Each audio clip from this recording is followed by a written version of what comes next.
We had Gareth Southgate on the show, having him in the studio, because it's one thing having the guests on. I was lucky enough this time last year chatting to Robert Downey Jr., but having him come into the studio was a big deal.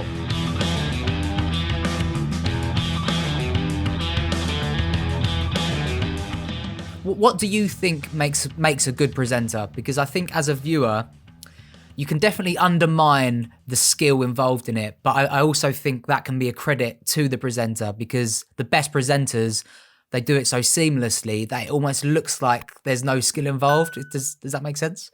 Yeah, 100%. I couldn't agree with you more.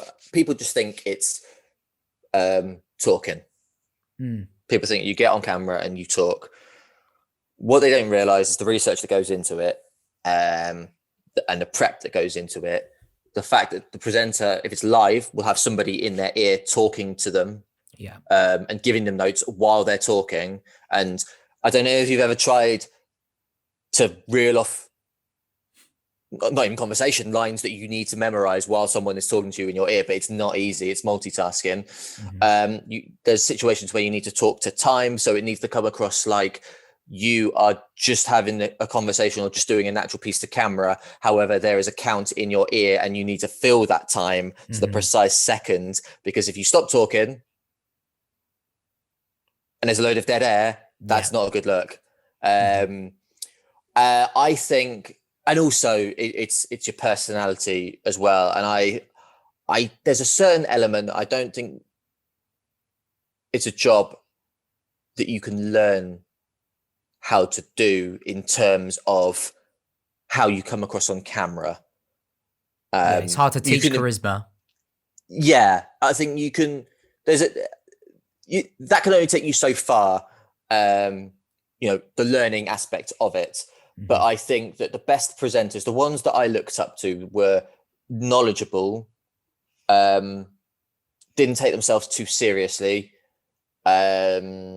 I'm trying to think of Trevor Nelson, Zane Lowe back in the day, the likes of Simon Thomas as well when he was on Sky Sports and now on Amazon Prime.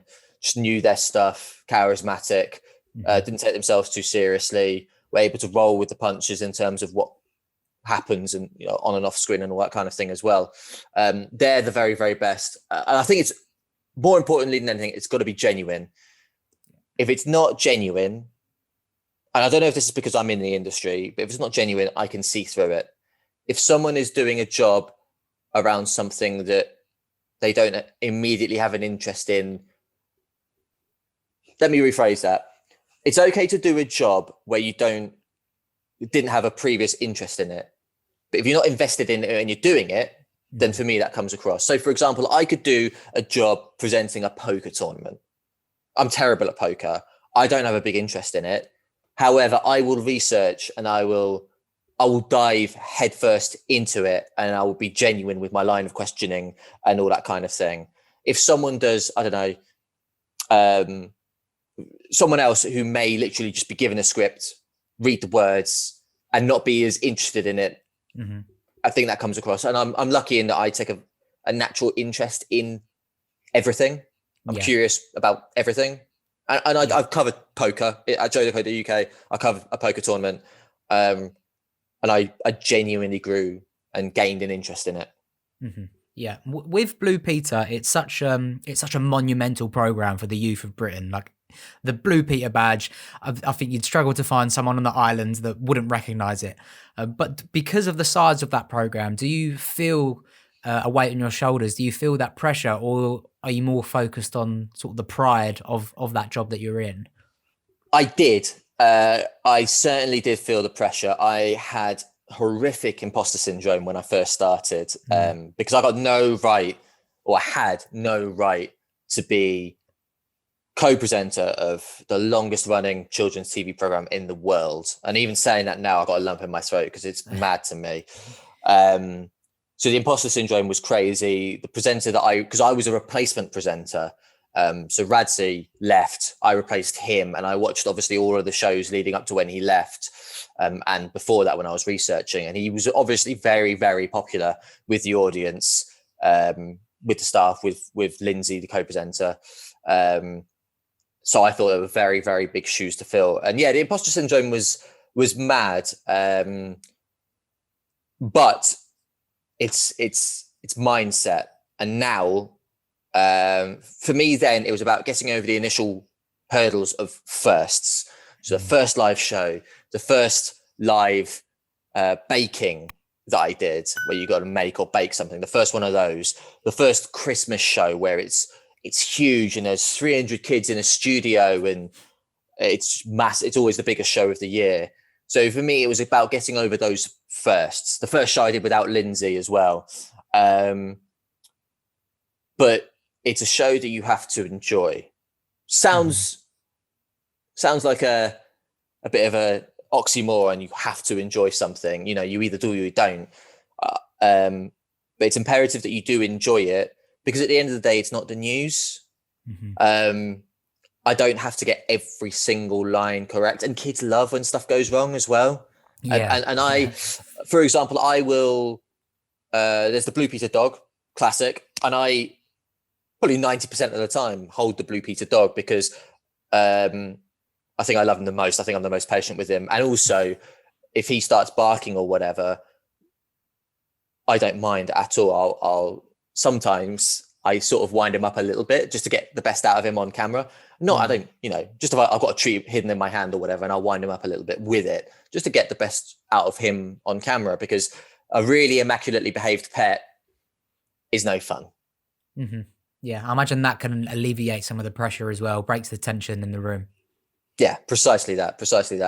One more good thing, which I've realized I've done a lot of to be a good presenter, is you've got to be able to talk. And I am, my God, I'm going for it.